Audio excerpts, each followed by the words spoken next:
குஷ்பு, ராதிகா இவங்க தான் வந்து இந்த ஆர்த்திக்கு வந்து சப்போர்ட்டாக நின்றவங்க.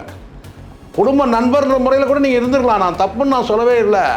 அது வந்து பார்த்தீங்கன்னா அந்த சைடில் 4 பேர் சப்போர்ட் இருப்பாங்கன்னு சொல்லலாம். ஆனால் இதெல்லாம் பொது வெளியில் வந்து நீங்கள் வந்து ஒரு ட்விட்டர் செய்தி மூலமாக போடுறீங்க பார்த்தீங்களா, அங்கே சிக்கலாகும், அது விவாத பொருளாகும். அப்போ அதை நீங்கள் பண்ணியிருந்தீங்கன்னா இன்றைக்கே வந்து பார்த்தீங்கன்னா விஜய் விஷயத்தில் பர்சனல் ஒதுக்கி போகிறீங்க. தனிப்பட்ட வாழ்க்கையில் யாருக்கும் என்ன வேணாலும் பிரச்சனை இருக்கலாம். 4 செவத்துக்குள்ளே இருக்கிறது பிரச்சனைகள், கணவன் மனைவிக்கு இடையில இருக்கிறது பிரச்சனைகள் பற்றி நமக்கு பேசுறதுக்கு எந்த உரிமையும் கிடையாது. பாஜக தந்த குஷ்பு அவர்கள் உங்களோட கருத்தை தெரிவிச்சிருக்காங்க. விஜயோட இது சொந்த விஷயம், அதெல்லாம் நம்ம மூக்க நுழைக்கக்கூடாது அப்படின்னு சொல்லியிருக்காங்க. சினிமா என்ற கல்ட்டை தாண்டி ஒரு அரசியல் கல்ட்டாயிரும். அரசியல் வந்து ஆளுமையாக மாறும்போது அங்கே ஒரு விமர்சனம் வந்து வரதான் செய்யும். அது யாருமே பேசக்கூடாதுன்னு நம்ம வந்து எதிர்பார்க்க முடியாது. இது பொதுவான நடைமுறை தான். இது நடிகருடைய இடுப்பை கிரிட்டு வர்றது கிடையாது. அரசியல் பேசுனது நீங்கள் தானே பேசுனீங்க. இப்போ சந்தர்ப்பம் வரும்போது அப்படி மாற்றி பேசுவீங்க. இதே வந்து அண்ணாமலை சீமான் அவர்கள் குறித்து விமர்சனம் பண்ணும்போது நடிகை விஜயலட்சுமி குறித்து பேசினார். அப்போ அது பர்சனல் இல்லையா? மதன் கௌரி ஒரு ஸ்டேட்மெண்ட், அவர் எச்ச பொறிக்கின்றதா வந்து பார்த்தீங்கன்னா வந்து அவன் கமெண்ட்லேயே போட்டுக்கிறானுங்க. விஜய் அண்ணாவோட இது வந்து பர்சனல் விஷயத்தை நம்ம பேசுறதில்லை. அப்போ சமந்தா விஷயத்தை பேசலையா? நீ சமந்தா விஷயத்தை பேசலாம், இப்போ விவாகரத்து விஷயத்தை பேசலாம். சார் ரவிமோகன் தான் பேசணும். நீ அதுவும் படிக்கிற இது ரவிமோகனுடைய ஸ்டேட்மெண்ட்டை படித்த நீ Aarthi statement, Ravi Mohan statement, சமந்தாவுடைய statement எல்லாத்தையும் படித்து அப்படியே வந்து டிகோட் பண்ண நீ. டே எச்ச இதுக்கு முன்னாடி டைவர்ஸ் எல்லாம் பேசுனது இல்லையாடா? போடுறான், கமெண்ட்டில் போடுறான். யாராவது வந்து பார்த்தீங்கன்னா வந்து பொண்டாட்டியை வந்து விர்ச்சுவல் வாரியர்ஸை வச்சு வந்து பார்த்தீங்கன்னா ஐடிவிங்க வச்சு பார்த்தீங்கன்னா வந்து ஐட்டம்னு வந்து எவனா போடுவானா சார்? நான் கேட்குறேன், எவ்வளோ பெரிய அசிங்கம் இல்லை இது? நான் கேட்குறேன். அந்த பொண்ணுக்கு இங்கே ஆதரவு யாரும் கிடையாது. அது ஈழத்து பண்ணது. இங்கே ஆதரவு யாரும் கிடையாது. தமிழ்நாட்டில் ஆதரவு யாரும் கிடையாது. அண்ணனுக்கு வாக்களிப்போன்னு சொன்ன அந்த நபர்கள் வீட்டுக்கு ஒருத்தர், நீங்கள் சொன்னீங்களா வீட்டுக்கு ஒருத்தர் சொல்லிட்டேன், அவங்கெல்லாம் இப்போ வந்து நாங்கள் அன்னி பக்கம் நிற்போன்றாங்க. இதுதான் உண்மை. மெட்ராஸ் மெயில் நேயர்களுக்கு வணக்கம். இன்றைய நேர்காணலில் நம்மோடு இணைந்திருக்கிறார் மூத்த ஊடகர் திரு சேகர் அவர்கள். சார் வணக்கம். வணக்கம் சார். விஜய் சங்கீதா விவாகரத்து விஷயம் பல விவாதங்களை பேசணும். இதில் குறிப்பாக இந்த செலிப்ரிட்டிஸ்ன்னு இருப்பாங்க இல்லையா, அவங்களோட பார்வையை கொஞ்சம் பார்க்கணுன்னு இங்கே பார்க்குறேன். குஷ்பு அவர்கள், பாஜக தந்த குஷ்பு அவர்கள் உங்களோட கருத்தை தெரிவிச்சிருக்காங்க. இது சொந்த விஷயம், விஜயோட இது சொந்த விஷயம், அதெல்லாம் நம்ம மூக்க நுழைக்கக்கூடாது அப்படின்னு சொல்லியிருக்காங்க. குறிப்பாக இன்னொரு யூடியூபர் மற்றவங்க விவகாரத்தெல்லாம் நல்லா உன்னிப்பாக ஆசையாக பேசுவார். அவர் இன்றைக்கி வந்து விஜய் அண்ணாவோட பர்சனல் விஷயத்தை நம்ம யாரும் பேசக்கூடாது அப்படின்ற இடத்த பார்க்குறாரு. இதை எப்படி பார்க்குறீங்க? இது குஷ்புக்கிட்ட வந்து ஒரு கேள்வி கேட்குறாங்க. இங்கே என்ன கேட்டால் வந்து ஒரு பார்வை வந்து ஒரு விஷயத்தில், ஒரு விவாகரத்து விஷயத்தில் பொதுவான வந்து ஒரு கணவன் மனைவி இருவருடைய பிரச்சனை தான் அது. இதில் வந்து மற்றவங்க யாரும் கருத்து சொல்லக்கூடாது தான். சரி, பொது வெளியில் வந்துட்டீங்க, அது மட்டுமே இல்லை, இந்த பொது வாழ்க்கையில் நீங்கள் பயணிக்கும் போது இது விவாத பொருள் ஆகும் தான். அது கடந்த காலத்தில் வந்து பலரும் நம்ம வந்து உதாரணத்தை நம்ம எடுத்துக்க முடியும்.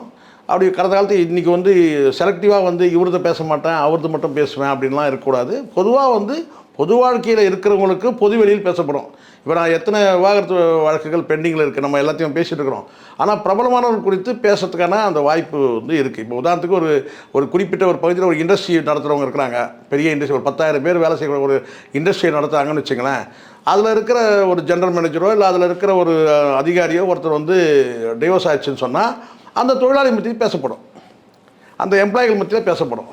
அது மாதிரி தான் வந்து இது வந்து ஒரு சினிமா இண்டஸ்ட்ரியில் ஒருத்தர் இருக்கிறாங்கன்னா அவங்க வந்து விவாகரத்து நடக்குதுன்னா அந்த சினிமா இண்டஸ்ட்ரியில் இருக்கிறவங்க அல்லது அவங்க ஃபேன்ஸ் மத்தியில் பேசப்படும்.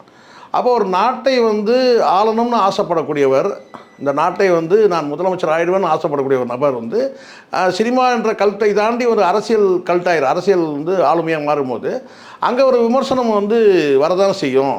அது யாருமே பேசக்கூடாதுன்னு நம்ம வந்து எதிர்பார்க்க முடியாது. இது பொதுவான நடைமுறை தான். இது பிரபலமானவர்கள்னால் இது எல்லாமே வரும்ல, சொல்லுவாங்க இல்லையா, நல்லதும் வரும் கெட்டதும் எல்லாமே வரும். ஏன்னா நீங்கள் பிரபலமானவர். அப்போ புகழ்ந்து பேசுகிறதுக்கு மட்டும் நீங்கள் வந்து புகழ்ச்சி மட்டும் ஏற்றுப்பேன், ஆனால் இகழ்ச்சி வந்தால் ஏற்றுக்க மாட்டேன், இகழ்ச்சி நீங்கள் எப்படி பேசலாம் அப்படின்னு சொல்ல முடியாதுல்ல. புகழ்ச்சி நீங்கள் ஏற்றுக்கிறீங்கல்ல, புகழும்போது நீங்கள் என்ன சொல்லணும், என்னை புகழாதீங்க, என்னை புகழ்ச்சிலாம் எனக்கு பிடிக்காதுங்க அப்படி சொல்லணும். ஆனால் அதை வந்து இன்பமாக ஏற்றுக்கிறீங்க இல்லையா. அப்போ வந்து இது மாதிரி வந்து விமர்சனங்கள் வரும்போது அதையும் தான் சமமாக ஏற்றுக்கணும். ஆனால் இது குறித்து மற்றவர்கள் வந்து கருத்து தெரிவிக்கும் போது அவங்க பார்வையும் இங்கே டிஃபர் ஆகுது. இப்போ நீங்கள் சொன்ன மாதிரி நீங்கள் குஷ்பு சொல்கிறீங்கல்ல, குஷ்பு கிட்ட வந்து இந்த கேள்வி கேட்குறாங்க, என்னமா வந்து இந்த விவாகரத்து குறித்து கேட்கும்போது அப்போ அவங்க சொல்லக்கூடியது கேட்டால் இது வந்து பர்சனல், இது அவங்களுடைய தனிப்பட்ட விஷயத்தை நம்ம வந்து பேச முடியாது அப்படின்னு சொல்கிறீங்க. இந்த பார்வை, குஷ்புவோட இந்த பார்வை என்ன, ரவிமோகன் வந்து டிவோர்ஸ் பண்ணும்போது ஆர்த்திக்கு ஆதரவாக ஒரு வார்த்தையே சொல்கிறாங்க.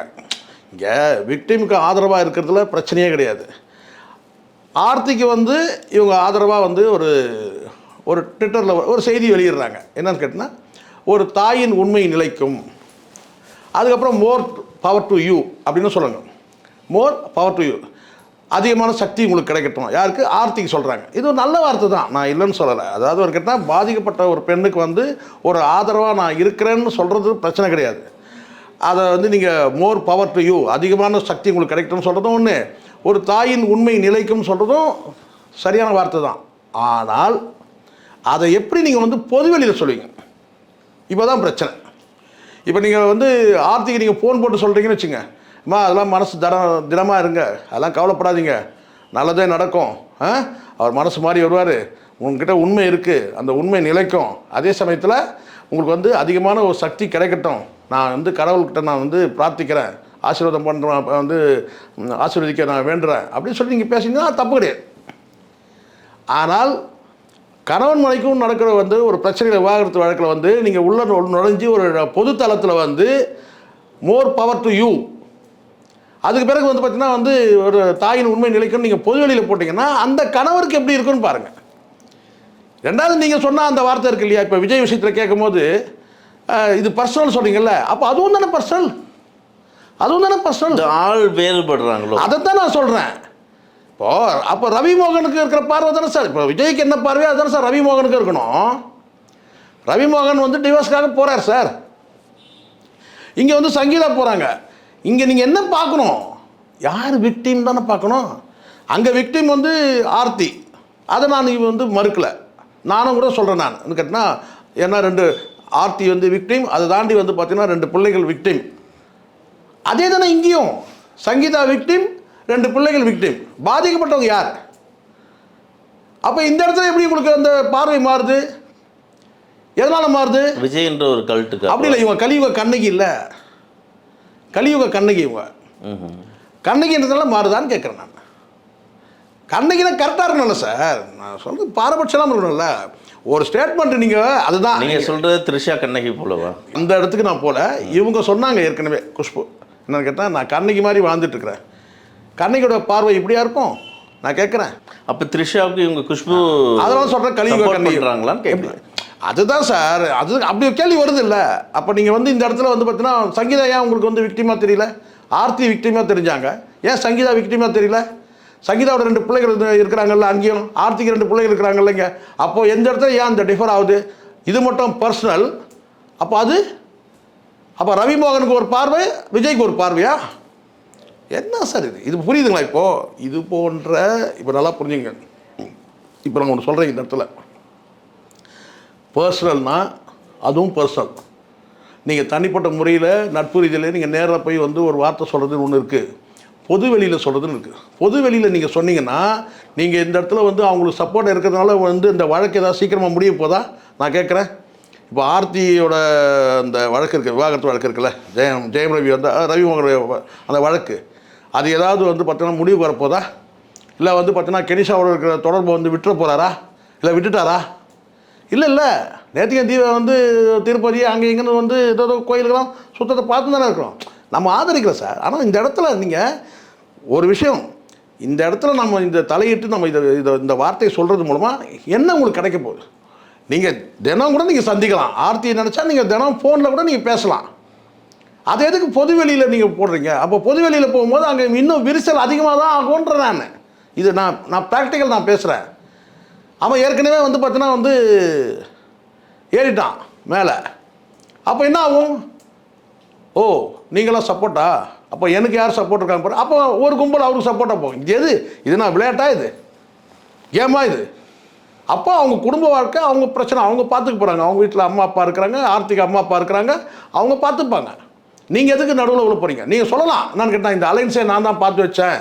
எது எப்படி இந்த அலைன்ஸை நான் தான் பார்த்து வச்சேன், நான் தான் இவங்க காதலை வந்து, இது எல்லாமே இருக்கலாம், உண்மையாக கூட இருக்கட்டும், நீங்கள் நல்லதே பண்ணதாக கூட இருக்கட்டும். ஆனால் குடும்பத்தில் பிரச்சனைன்னு வரும்போது பார்த்தீங்கன்னா அதை சுமூகமாக தீர்க்கிற அந்த சக்தி வேணும். ஒரு காலத்தில் வந்து ரஜினிகாந்த் அவர்களுக்கும் லதா அவர்களுக்கும் முரண்கள் வந்தபோது பாலச்சந்திரத்தை வந்து நின்று தீர்த்தார். ஒய்ஜிபி ஃபேமிலி நின்னாங்க, கமல்ஹாசன் நின்னார். அப்போ உங்களால் தீர்க்க முடியுதா? இங்கே தீர்க்கிற தகுதி இல்லை. ஃபஸ்ட்டு இது இந்த விவாகரத்து வழக்கில் யாரெல்லாம் வந்து நீங்கள் சொன்ன நபர்லாம் பார்த்தீங்கன்னா ஆச்சரியப்படுவீங்க. நீங்கள் இந்த விவாகரத்து வந்து ஆர்த்திக்கு சப்போர்ட்டாக நின்னவங்க யாருன்னு கேட்டிங்கன்னா குஷ்பு, ராதிகா, இவங்க தான் வந்து இந்த ஆர்த்திக்கு வந்து சப்போர்ட்டாக நின்னவங்க. குடும்ப நண்பர்ன்ற முறையில் கூட நீங்கள் இருந்துருக்கலாம், நான் தப்புன்னு நான் சொல்லவே இல்லை. அது வந்து பார்த்தீங்கன்னா அந்த சைடில் 4 பேர் சப்போர்ட் இருப்பாங்கன்னு சொல்லலாம். ஆனால் இதெல்லாம் பொது வெளியில் வந்து நீங்கள் வந்து ஒரு ட்விட்டர் செய்தி மூலமாக போடுறீங்க பார்த்தீங்களா, அங்கே சிக்கலாகும், அது விவாத பொருளாகும். அப்போ அதை நீங்கள் பண்ணியிருந்தீங்கன்னா இன்றைக்கி வந்து பார்த்தீங்கன்னா விஜய் விஷயத்தில் பர்சனல் ஒதுக்கி போகிறீங்க. காரணம் விஜய்க்கு ஃபேவராக இருக்கிறீங்க. நீங்கள் இதுதான் சத்தியம், நான் சொல்கிறேன். விஜய்க்கு ஃபேவராக இருக்கிறீங்க, அதனால நீங்கள் சொல்கிறீங்க. அங்கே வந்து ரவிமோகனுக்கு நீங்கள் ஃபேவராக இல்லை, ஆர்த்திக்கு ஃபேவராக இருக்கிறீங்க, அப்படி செய்தி போகிறீங்க. இங்கே விஜய்க்கு ஃபேவராக இருக்கிறீங்க. அதே சமயத்தில் சங்கீதாவுக்கு அகேன்ஸ்டாக போக முடியாது, ஏன்னா மக்கள் ஆதரவாக இருக்கிறாங்க சங்கீதாவுக்கு. இப்போ புரியுதுங்க, கிளியர் ஆகிடுச்சா? இதுதான் இங்கே ஒரு விஷயம் என்னென்னா, இப்போது இதே விஷயம் சீமான் அரசியலில் இருக்கிறாரு. சீமானை பற்றி ஒரு விமர்சனம் வரும்போது எல்லோருமே சார் இதே இந்த அண்ணாமலைக்கிட்ட ஒரு கேள்வி கேட்குறாங்க. அவர் என்ன சொல்கிறாரு உங்களுக்கு தெரியும் இல்லையா, அவர் தமிழ்நாட்டின் ஞான குழந்தை, இந்தியாவின் ஞான குழந்தை கூட சொல்ல முடியும், அது மோடி இருக்கிறாரு, இவர் தமிழ்நாட்டின் ஞான குழந்தை. இவர் என்ன சொல்கிறார் கேட்டினா, இது வந்து பர்சனல் தான், அது அவங்களுடைய தனிப்பட்ட இது, அதை வந்து நம்ம எதுவும் இது 3 பேரையும் மட்டுமே தீர்க்கக்கூடிய விஷயம். ஒன்று வந்து விஜய் அவர்கள், சங்கீதா அவர்கள், நீதிமன்றம், இவங்க 3 பேர் தான் இது தீர்க்க முடியும். நாம் இது குறித்து பேசணும். அப்போது விஜய் வந்து ப்ரொஃபஷனலாக வேலை செய்கிறது வந்து பார்த்தீங்கன்னா நடிகருடைய இடுப்பை கிழிட்டு, நடிகருடைய இடுப்பை கிழிட்டு வந்து அரசியல் பண்ணுற அரசியல் கிடையாது. இது சொன்னது யார்? அண்ணாமலை. நீங்கள் தானே சொன்னீங்க. இது நீங்கள் பர்சனல் கிடையாது, அது ப்ரொஃபஷனல், நாட் பர்சனல், ப்ரொஃபஷனல். நடிகருடைய இடுப்பை கிழிட்டு வர்றது கிடையாது அரசியல். பேசுனது நீங்கள் தானே பேசுனீங்க. இப்போ சந்தர்ப்பம் வரும்போது அப்படி மாற்றி பேசுவீங்க. இதே வந்து அண்ணாமலை, நல்லா கவனிங்க, இதே அண்ணாமலை சீமான் அவர்கள் குறித்து விமர்சனம் பண்ணும்போது நடிகை விஜயலட்சுமி குறித்து பேசினார். அப்போ அது பர்சனல் இல்லையா? இப்போ புரியுதுங்களா? விஜய்க்குனா ஒரு பார்வை, சீமானுக்குனா ஒரு பார்வை. இப்போ புரியுதுங்களா? விஜய்க்கு வந்தால் அது வந்து விஜய்க்கு வந்த ரத்தம், விஜய்க்கு வந்த ரத்தம், சீமானுக்கு வந்தால் தக்காளி சட்னி. அது அப்போ சொல்ல வேண்டியது வருதா இல்லையா சார்? நம்ம பார்வை ஒரே மாதிரி இருக்கணும். சீமானா ஒரு பார்வை, விஜய்னா ஒரு பார்வை, ரவிமோகனா ஒரு பார்வை, விஜய்னா ஒரு பார்வை. ஏன்னா குஷ்புக்கு கவலை என்னன்னு கேட்டால் அடுத்து அவங்க பொண்ணு நடிக்க வராங்க. இவர் பெரிய கல்ட்டு, பெரிய சூப்பர் ஸ்டார். இவர் நாளைக்கு நடிக்கிறதுக்கு வாய்ப்பு, எதுக்கு தேவையில்லாமல் பண்ணணும்? தேவையில்லாமல் நம்ம எதுக்கு இது கருத்து சொல்லணும்? இங்கே புரியுங்களா? இங்கே யாருமே நியாயத்தை மறந்துடுறாங்க. அவங்க ஒரு குற்றச்சாட்டை வைக்கிறாங்க. ஊருக்கே தெரியும், உலகத்துக்கே தெரியும், எல்லாருக்கும், சினிமா துறையில் அத்தனை பேருக்கு நெஞ்சில் மனசாட்சியத்தோட சொல்லுங்கள். குஷ்புக்கு தெரியாதா? சங்கீதா குற்றச்சாட்டு உண்மையாக இல்லையான்னு தெரியாதா? அத்தனை பேருக்கும் தெரியும் சார். ஆனால் அத்தனை பேரும் மனசாட்சியை வந்து பார்த்தீங்கன்னா இறுக்கி மூடிக்கிட்டு விஜய்க்கு பக்கமாக நின்று பேசுகிறான்றான். இப்போ புரியுதா? இவங்க என்ன நியாயவாதி? இவங்கெல்லாம் ஒரு அரசியல் கட்சியில் இருக்காங்க. அரசியல் பார்வையில் கூட சொல்லலாம்ல, ஏன் பேச மாட்டீங்க? ஏன்னா விஜய் வந்து பிஜேபிக்கு ஆதரவாக இருக்கிறாரா? டிவிக்கு வந்து விஜய்க்கு ஆதரவாக, அப்படி அதனால் பேசுறியா? சொல்லுங்கள். இதெல்லாம் வந்து இதுதான் ஒன்று இருந்தால் இப்படி நில்லுங்க. யாரும் எல்லாருடைய வாழ்க்கையும் பர்சனலுங்க, நாம் அதிலலாம் கருத்து சொல்ல முடியாதுங்க. அப்படி போயிருங்க. ரவிமோகனுக்கு ஒரு பார்வை, விஜய்க்கு ஒரு பார்வையா? என்னங்க இது? விஜய்க்கு வந்தா ரத்தம், ரவிமோகனுக்கு வந்தா தக்காளி சட்னியா? இதே போல் மதன் கௌரி ஒரு ஸ்டேட்மெண்ட், அவர் எச்ச பொறிக்கின்றதா வந்து பார்த்தீங்கன்னா வந்து அவன் கமெண்ட்லேயே போட்டுக்கிறானுங்க. அதை அதாவது நான் கேட்டால் குஷ்புக்கு தாத்தாவாக இருப்பான் போல இருக்கு. அவன் சொல்ல விஜய் அண்ணாவோட இது வந்து பர்சனல் விஷயத்தை நம்ம பேசுறதில்லை. அப்போ சமந்தா விஷயத்தை பேசலையா? நீ சமந்தா விஷயத்தை பேசலாம், இப்போ விவாகரத்து விஷயத்தை பேசலாம் சார்.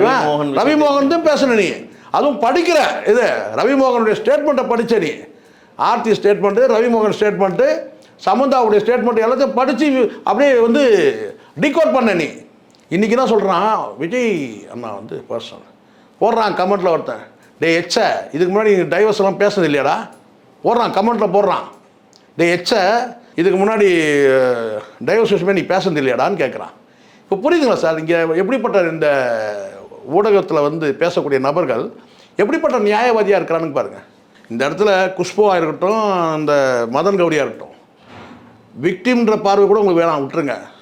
நியாய பார்வைன்னு ஒன்று இருக்குது, நியாயம்னு ஒன்று இருக்குது, உண்மைன்னு ஒன்று இருக்குது. நான் கேட்குறேன், நீங்கள்லாம் இப்படி இருக்கிறீங்க, நாளைக்கே வந்து திரிஷா வந்து ஆமாம் எங்கள் 2 பேருக்கு வந்து இருக்கிற உறவு உண்மைதான்னு சொல்லிட்டாங்கன்னு வச்சுங்க, இல்லை விஜயே சொல்லிட்டான்னு வச்சுங்க, இல்லை அவங்களே ப்ரூவ் பண்ணிட்டாங்கன்னு வச்சுங்க, யார் அவங்ககிட்ட இருக்கிற போட்டோ எவிடன்ஸ் வச்சு ப்ரூவ் பண்ணிட்டாங்கன்னு வச்சுங்க, அப்போ எங்கே வச்சுப்பீங்க மூஞ்ச? எப்போவுமே சார், அதனால தான் நான் சொல்கிறேன், இப்போ கூட நான் சொல்கிறேன், நியாயப்பாரு. நீங்கள் விக்டிம்ன்ற பார்வை கூட ஸ்கேல் மாறும் சார் உங்களுக்கு. இப்போ குஷ்புக்கு மாறலையா? ரவி மோகனுக்கு ஒரு ஸ்கேலு, விஜய்க்கு ஒரு ஸ்கேலு. ரவி மோகன் 4ஆம் தர நடிகர், இவர் நம்பர் 1 நடிகர். ஸ்கேல் மாறுது, அது பர்சனல். இப்போ இது மட்டும் என்ன நான் கேட்குறேன், அஃபிஷியலாக இது நான் கேட்குறேன். இப்போ புரியுதுங்களா? இங்கே தான் வந்து இந்த இவங்களுடைய முகமூடி என்னன்றதை நீங்கள் பார்த்துங்க. முழுக்க முழுக்க பாரபட்சமாக பார்ஷியாலிட்டியாக தான் பேசுகிறாங்க. அது இருக்கக்கூடாதுன்ற நான் நியாயமாக பேசுங்க. அங்கேயே 2 பிள்ளைகள் இருக்குது. ரவிமோகனுக்கு 2 பிள்ளைகளை விட்டுட்டு போது வந்து ஒரு பொண்ணோட சுற்றி கிடக்கிறான், அதையும் பேசுங்க. இவனும் வந்து பார்த்தீங்கன்னா வந்து ஒரு படி மேலே அது வந்து பார்த்தீங்கன்னா வீட்டை விட்டு வெளியே துரத்திட்டான். பெரிய வித்தியாசம் என்ன சொல்லுங்க பார்க்கலாம்? அவன் வீட்டை விட்டு வெளியேறிட்டான். எது ரவிமோகன் வீட்டை விட்டு வெளியேறிட்டான், இவன் என்ன சொன்னா வெளியேற்றிட்டான் பொண்டாட்டிய. இது பர்சனல், அது அஃபிஷியல். நியாயமா இது? இந்த வழக்கு பொறுத்தவரை முழுக்க முழுக்க சங்கீதா பின்னாடி திமுகவோட செயல்பாடு இருக்கு சார். இது தேர்தல் சமயத்தில் விஜயை களங்கப்படுத்துவ இதெல்லாம் சார் வந்திருக்காங்க. இவங்க அப்படி வச்சு தப்பிக்க பார்க்குறாங்க சார். வேற ஒரே ஆயுதம் அவங்ககிட்ட இருக்குது, இதுதான் ஒரே ஆயுதம். யாராவது வந்து பார்த்தீங்கன்னா வந்து பொண்டாட்டியை வந்து விர்ச்சுவல் வாரியர்ஸை வச்சு வந்து பார்த்தீங்கன்னா ஐடிவிங்க வச்சு பார்த்தீங்கன்னா வந்து ஐட்டம்னு வந்து எவனா போடுவானா சார்? நான் கேட்குறேன், எவ்வளோ பெரிய அசிங்கம் இல்லை இது? நான் கேட்குறேன். அந்த பொண்ணுக்கு இங்கே ஆதரவு யாரும் கிடையாது, அது ஈழத்து பண்ணது. இங்கே ஆதரவு யாரும் கிடையாது, தமிழ்நாட்டில் ஆதரவு யாரும் கிடையாது.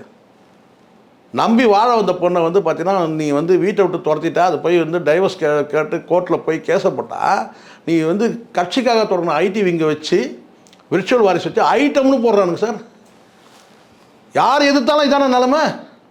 நான் கேட்குறேன். நாளைக்கு சோபாவே வந்து பார்த்தீங்கன்னா வந்து மகனை எதிர்க்கிறாங்கன்னு வச்சுங்க, அப்போ அவங்களும் இப்படி தானே பண்ணுவீங்க நீங்கள்? நாளைக்கு விஜய் ஒரு மகள் வந்தாலும் அதை தானே பண்ணுவீங்க, தப்பு இல்லது. மக்களோட பார்வையிலே விஜயோட குடும்பமே, அதாவது தந்தை சரியில்லை சார். அதுதான் சார் ஒரு காலகட்டத்தில், அதாவது கடந்த காலகட்டத்தில் பல சம்பவங்கள் நடந்திருக்கு. இதெல்லாம் ஒரு சின்ன விஷயம். அப்பனும் மகனும் ஒரே பெண்கிட்ட போகிற நிகழ்வெல்லாம் நடந்திருக்கு. இல்லை சார், நம்ம கடந்த கால இங்கே பாரம்பரியம்னு ஒன்று இருக்குது சார். நடிகர்களே வந்து பாரம்பரியம். நீங்கள் ரஜினிகாந்த் அவர்களை நீங்கள் எடுத்துக்கிட்டீங்கன்னா, அதனால தான் நான் பல முறை சொல்லுவேன், நான் ரஜினிகாந்த் அவரோட வந்து தயவு செஞ்சு யாரையும் ஒப்பிடாதீங்க. ரஜினிகாந்த் வந்து பார்த்தீங்கன்னா வந்து ஒரு டைமில் வந்து இதே வெலிங்டன் தேட்டரில், வெலிங்டன் இதில் மவுண்ட் ரோட்டில் அங்கே வாசலில் படுத்துட்டு இருக்கு. இதே இன்றைக்கி இருக்கிற அந்த டி நகரில் இருக்க இந்த சிவாஜி கணேசன் சாலையில் வந்து அந்த போக் ரோட்டில் அங்கே வந்து பார்த்தீங்கன்னா வாசலில் வந்து பெட்டி படுக்கையோட படுத்துருந்தவர், ரோட்டில் படுத்துருந்தவங்க எப்படி வந்து முன்னேறி வந்துருக்கிறாங்கன்றதை பார்க்கணும். சரிங்களா? ஒவ்வொருத்தருக்கும் இந்த மாதிரி வந்து கடந்த காலம்னு ஒன்று இருக்குது சார். இங்கே நான் தான் ஏற்கனவே ஒருத்தர நான் சொல்லியிருக்கேனே, இங்கே வந்து ஜெயிச்சவன் பின்னாடி பெரிய கதை இருக்குது சார், தோத்தவன் முன்னாடி சின்ன கதை இருக்குது, ஜெயிச்சவன் முன்னாடி பெரிய கதை இருக்குது. அதனால் இது வந்து இப்படி நீங்கள் இவன் வந்து பார்த்தீங்கன்னா இவங்க பின்னாடி ஒரு சின்ன கதை. அப்போது ஒரு பாரம்பரியம்னு ஒன்று இருக்குல்ல, வழிமுறைகள்னு இருக்குல்ல. இப்போ ரஜினிகாந்த் எடுத்துக்கிட்டிங்க, சிவாஜி எடுத்துக்கிட்டிங்கன்னா ஒவ்வொருத்தரும் ஒரு பாரம்பரியம் இருக்குது சார். இவனுடைய என்னென்னு வழிமுறை என்னன்னு பாருங்களேன். அப்பங்காரன் வந்து செதுக்குறான், ஒன்றுமே இல்லாத ஒரு பிள்ளைய வந்து பார்த்தீங்கன்னா டிஸ்கண்டினியூ பண்ணிவிட்டு ஸ்கூல்லேருந்து வந்த பையனை வந்து செதுக்குறான். எப்படி செதுக்கிறதுக்கு என்னெல்லாம் பண்ணுறான்றதை நீங்கள் பார்க்கணும். இதை ஒளி வச்சு செதுக்கிறது நீங்கள் நினைக்கிறதுக்கு ஏதோ சில இது சொன்னால் கிடையாது. முழுக்க முழுக்க கவர்ச்சி நடிகைகளை வச்சு ப்ரொமோட் பண்ணுறான். இல்லைனா கற்பனை வருமா சார்? மாமியாருக்கு சோப்பு போடுற மாதிரி ஒரு காட்சி பண்ணலாமா சார்? நீங்கள் வேலைக்காரி கூட அந்த இடத்துல போட்டுருக்கலாம், ஏதோ வேலைக்காரியோ இல்லை வீட்டில் இருக்கிற யாரோ ஒரு பெண்மணி வந்து குளிக்கிற மாதிரி கூட ஒரு உறவுமுறை காட்டி கூட பண்ணலாம். ஆனால் மாமியார்ன்ற ஸ்தானன்றது அம்மாவுக்கு அடுத்தது. அம்மாவோட மறு உருவம் தான் மாமியார். மாமியாருக்கு வந்து சோப்பு போடுற மாதிரி வந்து பார்த்திங்கன்னா ஒரு செங்கல் எடுத்துகிட்டு பக்கத்து ரூமில் வந்து இவர் கையை விடுற மாதிரியும், அங்கே மாமியார் குளிக்க வந்த வரைக்கும் மாமியாருக்கு வந்து சோப்பு. எவ்வளோ ஒரு கொச்சையான சீன் இது. இதையே வச்சான் அந்தால, இதை ஒரு சீன் வச்சு இப்படி தானே சார் அவனை ப்ரொமோட் பண்ணியிருந்தான். பல பேர் அடித்தானுங்க, பல பேரோட வளர்ச்சியை தடுத்தானுங்க. காசு கொடுத்து சம்பாதிக்கிற பணத்துலேருந்து ஒரு குறிப்பிட்ட தொகையை வந்து ப்ரொமோட் பண்ணுறதுக்காக செலவு பண்ணானுங்க. இப்படி தன்னைத்தானே இவனுக்கு வந்து பார்த்தீங்கன்னா வந்து அப்பனும் பிள்ளையும் வந்து பார்த்தீங்கன்னா ஒரு கல்ட்டாக உருவானாங்க. இதுக்காக பல பேர் அழிச்சானுங்க. இதான உண்மை. அஜித் மாதிரி வந்து சுயமாக வந்து யாருடைய ஆதரவு இல்லாமல் படிப்படியாக முன்னாடி வந்தாரா? கிடையாது. முழுக்க முழுக்க அப்பனால் நீ வந்து உருவாக்கப்பட்டோம், அவ்வளோதானே. ஸோ அதனால் அந்த காலத்தில் நீங்கள் சொன்ன மாதிரி நடந்திருக்கும் வாய்ப்பு இருக்குது. பரவலாக சொல்லுவாங்க. என்னன்னு கேட்டிங்கன்னா வந்து, ஏன்னா இப்போ எப்படி திரிஷா மையமாக வந்து ஒரு பேச்சு ஓடிது இல்லையா, அந்த டைமில் வந்து பார்த்திங்கன்னா ஒவ்வொரு காலகட்டத்தில் ஒரு நடிகை கிசு மூலமாக சங்கவி மையப்படுத்தி பல வதந்திகள் இன்னும் கூட இருக்குது. நீங்கள் சொன்னீங்க இல்லையா, அப்பாவும் மகனும் சொல்லிட்டு, இது ஊடகத்தில் பலரும் பேசுகிறாங்க. நாம் இப்போ அப்படி பேசிட முடியாது. ஆனால் ஊடகத்தில் செய்திகளில் வந்து பேசுகிறாங்க. சங்கவி வந்து பார்த்தீங்கன்னா அப்பா மகனும் 2 பேருமே வந்து இப்படியான செய்திகள்லாம் வந்துட்டு தான் இருக்குது. என்னுடைய பார்வையில் நான் சொன்னேன், ஒரு ஸ்டேஜ் எல்லாமே கடந்து இப்போ என்ன வயசு 52 வயசு ஆகிடுச்சு. அடுத்தது மகனுக்கு கல்யாணம், மகளுக்கு கல்யாணம், இப்படி வந்து வாழ்க்கையை வந்து இப்படி அப்படி தானே சார் இருக்காங்க பலரும். இங்கே கடந்த காலத்தில் நம்ம நிறைய பேர் சொல்ல முடியும். வாழ்க்கையில் ஒன்றா வந்து இவரை ரஜினிகாந்த் அவர்களை பொறுத்த வரைக்கும் மகள்கள் ஒன்றா விவாகரத்து பண்ணியிருக்கலாம். அவர் வந்து பார்த்திங்கன்னா வந்து மனைவியோட வாழ்ந்துட்டுருக்கிறாரு இவ்வளோ காலம். அவர் மகள்கள் இப்போ வந்து விவாகரத்து போனால் கூட பார்த்திங்கன்னா இது அவங்களுடைய சொந்த விருப்பம், தனிப்பட்ட விருப்பம் ஆயிடுச்சு. இப்போ இதே விஜய் இருக்கிறாரு, நான் வந்து மேரேஜ் பண்ணி வைக்கிறது என் கடமை, நான் அந்த கடமையை செஞ்சுட்டேன், அவங்க வாழ அவங்க வாழ்க்கையை அவங்க முடிவு எடுக்கிறாங்கன்னு அப்படி போயிடும். ஆனால் இந்த வயசில் 52 வயசில் நீங்கள் வந்து பார்த்தீங்கன்னா இன்னொரு நடிகையோட நீங்கள் வந்து பார்த்தீங்கன்னா வந்து திருமணத்தை கடந்த உறவில் நீங்கள் இருக்கிறன்னு சொல்லிட்டு மனைவி போய் புகார் கொடுக்குறாங்க, வீட்டுக்குள்ளே சேர்க்க மாட்டேங்கிறா சொன்னால் அசிங்கமாக இல்லை, மானமாக இல்லை? உங்கள் மனைவி வந்து பார்த்தீங்கன்னா ரோட்டில் நிற்கிறாங்க, நம்ம ஜென்மம் இன்னும் எப்படி இருக்குது உனக்கு? சிலுக்க வேணா உனக்கு? முள்ளு மாதிரி குத்த வேணாம், கூச வேணாம்? மனைவி வந்து பார்த்தா நம்ம வந்து நான் கட்டின மனைவி ரோட்டில் நின்று கதறா, அப்புறம் நீ ஒரு பெரிய தலைவர் ஆகிடுவேன். பெண்களுக்கு பாதுகாப்பில் நீ பேசுவியா? இனிமேல் நீ பேச முடியுமா? நீ கேட்டால் திமுகன்ற எல்லாத்துக்கும் திமுகனா உனக்கு இதை விட நீ ஒரு கட்டத்தில் நீங்கள் பாருங்கள், எல்லாத்தையும் நீ திமுக மேலே பழி போடுற, எல்லாத்தையும் நீ திமுக மேலே பழி போடும்போது அடுத்தடுத்து உனக்கு இயற்கையாகவே பிரச்சனை வந்துட்டு இருக்கு பாருங்க. இதெல்லாம் இயற்கையான பிரச்சனை தானே சார். கரூர் சம்பவம் யார் சார் எதிர்பார்த்தாங்க? உள்ளபடியே வந்து பார்த்தீங்கன்னா வந்து இதில் அரசு சம்மந்தப்பட்டிருக்குன்னு சொன்னால் பிஜேபினால் விட்டுருக்குமா? இந்நேரம் சிபிஐ வந்து சம்மன் வந்திருக்காதா? செந்தில் பாலாஜி சம்மன் வந்திருக்காதா? சொல்லுங்க பார்க்கலாம். நீங்கள் அரசியலுக்காக நீங்கள் பேசுகிறீங்க. இப்போ அரசியலுக்காக என்ன வந்து இருக்கிற ஐடிவிங்க வச்சு இல்லை இன்ஸ்டாவில் இருக்கிற தருதலைகள்லாம் இருக்குல்ல, அதுங்களை வச்சு பேச வைக்கிறீங்க. அதனால் ஆகிடுமா? ஒன்றும் நடக்க. இன்றைக்கி உண்மை என்னன்னு தெரியும்.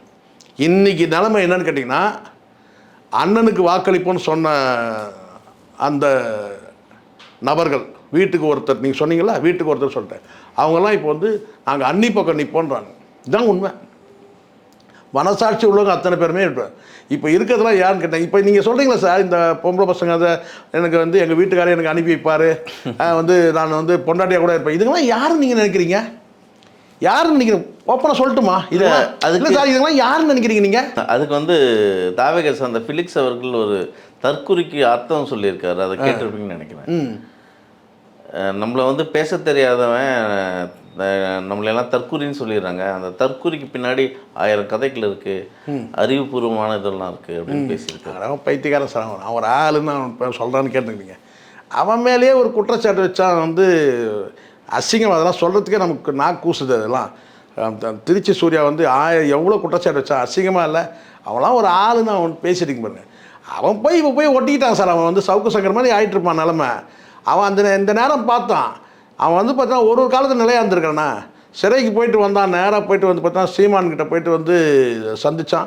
சீமான் வந்து ஆதரவு வந்து சிறைக்கு வந்து சிறையில் அடைக்கப்பட்ட போது ஆதரவாக குரல் கொடுத்தாரு. அதுக்கப்புறம் சிறையிலேருந்து வந்துட்டு நேராக போனான். இன்றைக்கி நியாயமாக அவன் ஃபெலிக்ஸ் யார் பக்கத்தில் இருக்கணும்? யாருக்கு ஆதரவாக இருக்கணும்? சீமானுக்கு ஆதரவாக இருக்கணும். அந்த நன்றி கூட இல்லாமல் போயிட்டு திரும்பி போயிட்டு வந்து அவன் வந்து ஒட்டிக்கிட்டு அங்கே போயிட்டு பாதுகாப்புக்காக போய் ஒட்டிக்கிட்டான். அவன் வேறு ஒன்றுமே கிடையாது. அவெல்லாம் ஒரு ஆள். அவன் சொல்லுங்க பார்க்கலாம். இப்போ எவ்வளோ பெரிய அசிங்கம் நடந்துகிட்டு, இதுக்கெல்லாம் என்ன பதில் சொல்லுவான்? அவன் கேட்குறேன் சொல்லுங்கள். எல்லாருக்கும் தெரியும் நிலைமை கைமீறி போயிட்டுருக்கு. அதுவும் அசிங்கமாக இதெல்லாம் யாரும் நீங்கள் நினைக்கிறீங்க இப்படி பேசுகிற போன? எனக்கு கூட கேட்டாங்க சில பேர், என்ன சார் இப்படிலாம் பேசுகிறேன் சார், இதுக்கெல்லாம் யார்? எல்லாமே அங்கே இருக்கிற அத்தனை பேரும் நீங்கள் பாருங்கள் சார், எல்லாமே ஒஸ்ட்டு கேட்டகரி சார். ஃபெலிக்ஸை பற்றி பர்சனலாக தெரிஞ்சவங்களுக்கு தெரியும் சார், அவன் ஃபேமிலி கல்ச்சர் என்னன்னு தெரியும்.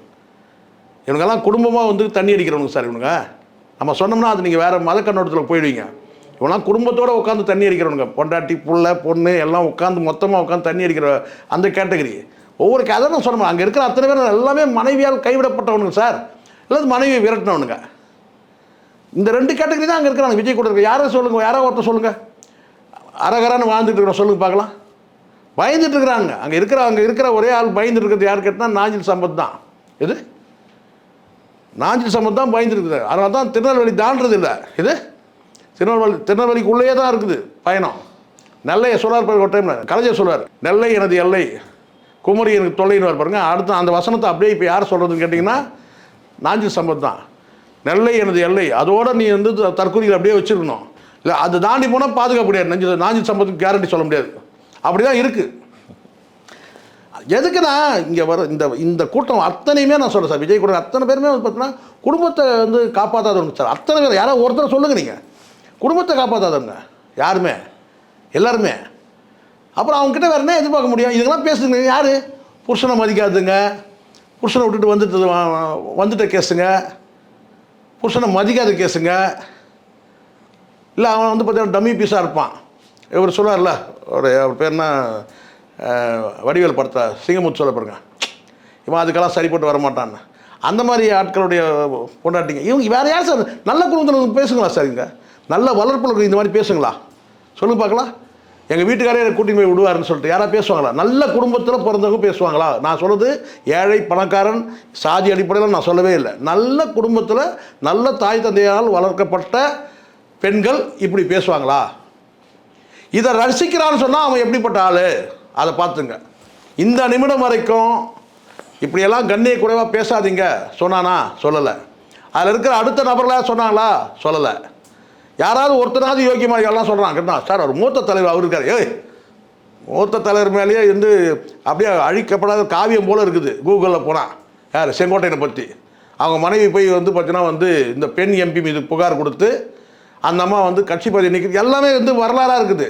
அண்ணனுடைய வரலாறை பேசுது, அப்படியே காவியமாக இருக்குது கூகுள்லேயே. இவங்க சொல்கிறாங்க வந்து இன்னும் வேலைக்கு ஓனா சாட்சி பேர் செங்கோட்டையன் மூத்த அப்புறம் ஏதாவது சொல்லப்படும் அறிவு கட்டணும். அத்தனை தருதலைங்க தற்கொலைங்க சார். ஒன்றே ஒன்று மட்டும் இந்த இடத்துல சொன்னேன், இந்த நேரத்தில் வந்து ஈழத்திலிருந்து ஒரு பெண் வந்து நம்ம தமிழ்நாட்டை வந்து காப்பாற்றோட தெய்வமாக தான் நம்ம பார்க்குறோம். சொல்லுவாங்கள்ல இந்த எல்லை அம்மன் சொல்லுவாங்க பாருங்கள், எல்லை அம்மன் சொல்லுவாங்க. எனக்கு இது வந்து இந்த கடவுள் நம்பிக்கை எனக்கு கிடையாது, ஆனாலும் சொல்கிறேன் இப்போ நான் அப்படி தான் பார்க்குறேன். சங்கீதா தமிழ்நாடு சங்கீதாவுக்கு எல்லை ஆமாம் சார். நம்ம வந்து பார்த்தீங்கன்னா நம்மளை பாதுகாக்க வந்து தெய்வமாக தேவதையாக தான் நான் பார்க்குறேன். நான் என் மகளாக பார்க்குறேன், என் அம்மாவை பார்க்குறேன், அது வேறு. ஆனால் வந்து தமிழ்நாட்டை பாதுகாக்க ஒரு வந்து ஈழத்துலேருந்து ஒரு தமிழச்சி வந்து ஒரு ஈழ தாய் வந்து நம்ம தமிழ்நாட்டை பாதுகாக்க வந்தவங்க. அப்படி தான் நான் அதை பார்க்குறேன். தொடர்ந்து பேசுவோம் சார், பார்ப்போம் இந்த வழக்கு எப்படி முடிய போகுதுன்னு. உங்கள் நேரத்தை முக்கியம். நன்றி சார்.